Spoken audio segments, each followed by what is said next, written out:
Assalamualaikum warahmatullahi wabarakatuh. Selamat pagi anak-anak semuanya. Selamat berjumpa kembali dengan Bu Guru. Semuanya sehat dan tetap bersemangat. Oke anak-anak, mari kita awali dengan baca basmalah bersama-sama. Bismillahirrahmanirrahim. Kita lanjut pada tematik kita pembelajaran 2. Tema 3 kita akan kali ini belajar tentang alat pencernaan pada manusia. Ikuti ya. Oke, sekarang dijelaskan oleh Bu Guru. Sistem pencernaan pada tubuh manusia berfungsi untuk menghancurkan makanan yang masuk ke dalam tubuh. Makanan yang semula dalam bentuk kasar dapat berubah menjadi bentuk yang lebih halus dengan bantuan gigi dan enzim. Nah, kita lanjut fungsi yang nomor 2. Sistem pencernaan juga berfungsi untuk membuang sisa-sisa makanan yang sudah tidak diperlukan lagi. Kita lanjut sekarang. Nah, sekarang kita akan perhatikan alat pencernaan manusia itu terdiri dari apa saja. Nah, ini anak-anak perhatikan sudah terdapat gambar ya. Di sini terdapat gambar alat pencernaan manusia. Ini ada lampu kecil yang tidak begitu ketara. Ini diikuti ya. Yang pertama adalah mulut, kemudian yang kedua itu kerongkongan, saya beri angka 3, ini lambung, kemudian angka 4, ini hati. Di dalam hati ini terdapat empedu yang menghasilkan cairan empedu. Kemudian nomor 5 itu yang coklat di dalam, muntel-muntel ini adalah usus halus. Kemudian yang digambar Bu Guru hijau, melingkar hijau, ini adalah usus besar, diberi nomor 6. Kemudian di ujung usus besar terdapat yang saya beri angka 7, ini adalah umbai cacing dan usus buntu. Kemudian nomor 8, ini panahnya kelewat ke sini ya, harusnya ada di gambar yang berwarna biru. Ini namanya anus. Kemudian yang nomor 9 adalah pankreas. Nah, sekarang diikuti bersama bagaimana proses pencernaan pada manusia. Bu Guru akan jelaskan mulai dari mulut, masuk dari mulut sampai keluar melalui anus. Yang pertama, makanan masuk ke dalam mulut. Ya, makanan masuk ke dalam mulut. Di dalam mulut ini terjadi 2 proses pencernaan. Yang pertama adalah pencernaan secara mekanik dilakukan oleh gigi. Yang kedua, pencernaan secara kimia dilakukan dibantu oleh enzim. Nah, di dalam mulut ini ada 3 gigi. Ada 3 alat pencernaan, yakni 1 gigi, 2 lidah, yang ketiga air ludah. Gigi manusia ini ada 3 bentuk, yakni gigi seri yang berada di paling depan. Ini fungsinya untuk menggigit makanan. Kemudian gigi taring, ini fungsinya manusia punya 2 gigi taring yang berada di kanan kiri lancip, itu gigi taring.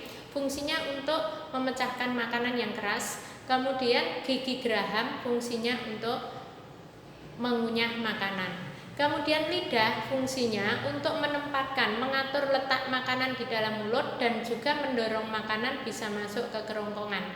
Sedangkan air ludah, di situ terkandung enzim yang namanya enzim amilase atau enzim petialin, itu berada di dalam mulut. Fungsinya apa enzim petialin atau amilase?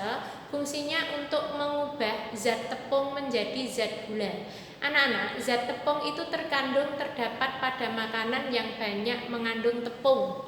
Nah, maka anak-anak nanti silahkan semuanya mencoba ambil nasi putih tidak ada lauknya, tidak diberi gula.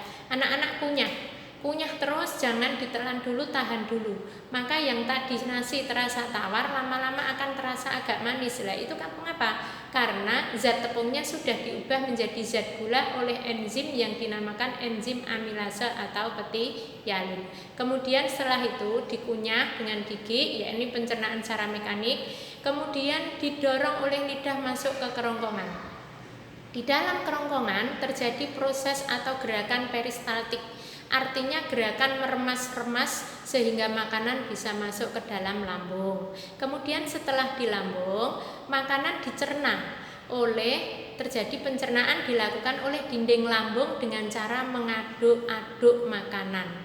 Kemudian dibantu oleh 3 enzim yang ada di lambung. Maka pencernaan di lambung dinamakan pencernaan secara kimia karena dibantu oleh enzim. 3 enzim yang ada di lambung yang dihasilkan oleh lambung adalah 1 enzim pepsin.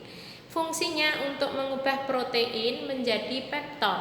Ya, protein masuk ke dalam tubuh tidak bisa diserap sebelum berubah menjadi bentuk lain. Kemudian yang kedua enzim renin. Fungsinya mengubah protein susu menjadi kasein.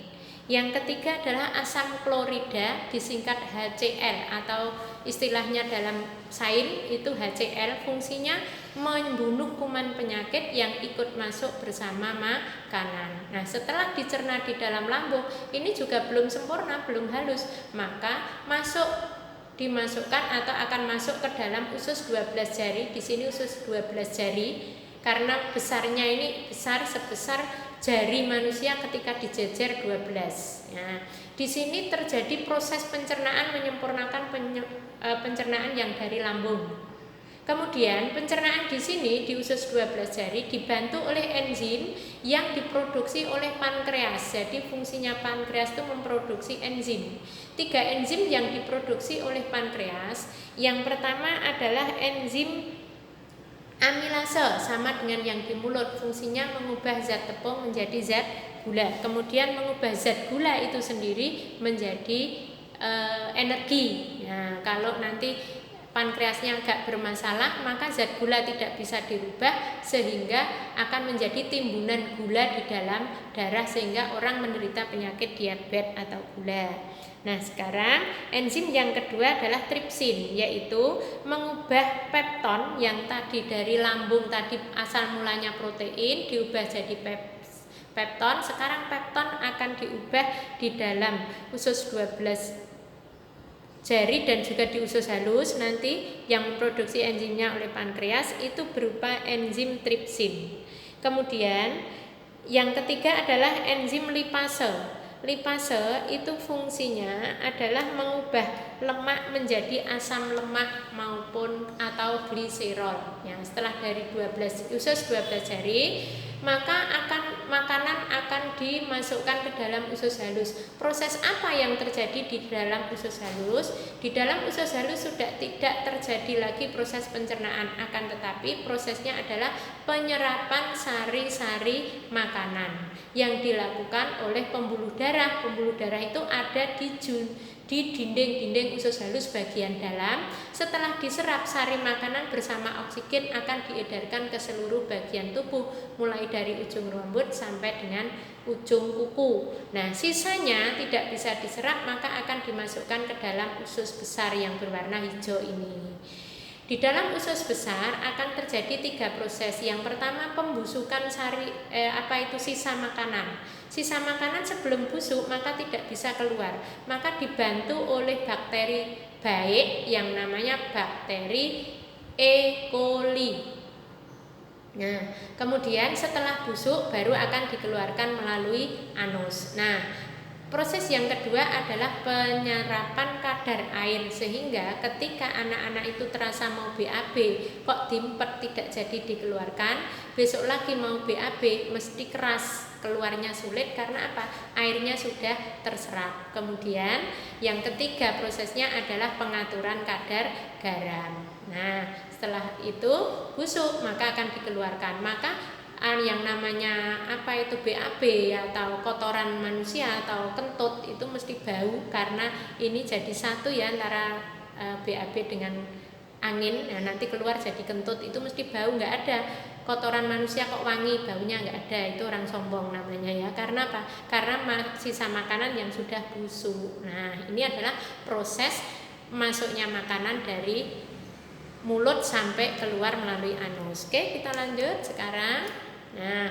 bagian-bagian alat pencernaan makanan manusia tentu sudah dijelaskan Bu Guru di gambar. Ini tinggal tulisannya. Ada gigi manusia ada 3. Kemudian lidah, fungsi lidah tadi sudah.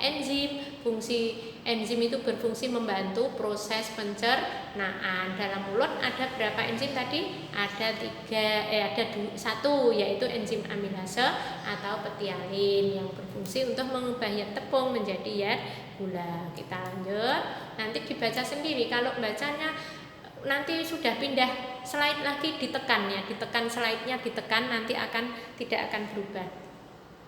Kita lanjut sekarang. Nah, Lanjut, kerongkongan.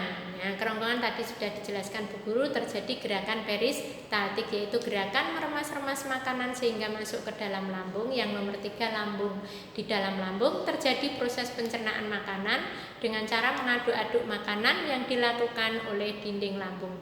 Di dalam lambung terdapat 3 enzim, enzim renin, pepsid, klorida, masing-masing fungsinya sudah dijelaskan Bu Guru. Oke, lanjut. Kemudian pankreas menghasilkan 3 enzim, yang enzim ini dikirim atau dialirkan ke usus 12 jari dan usus halus. Kemudian proses yang terjadi di usus halus apa? Yaitu penyerapan sari-sari makanan. Kemudian usus besar fungsinya ada 3 tadi, membusukkan sisa makanan, penyerapan kadar air, pengaturan kadar garam, dan anus adalah saluran pembuangan sisa-sisa makanan. Oke anak-anak, sekian, semoga anak-anak paham.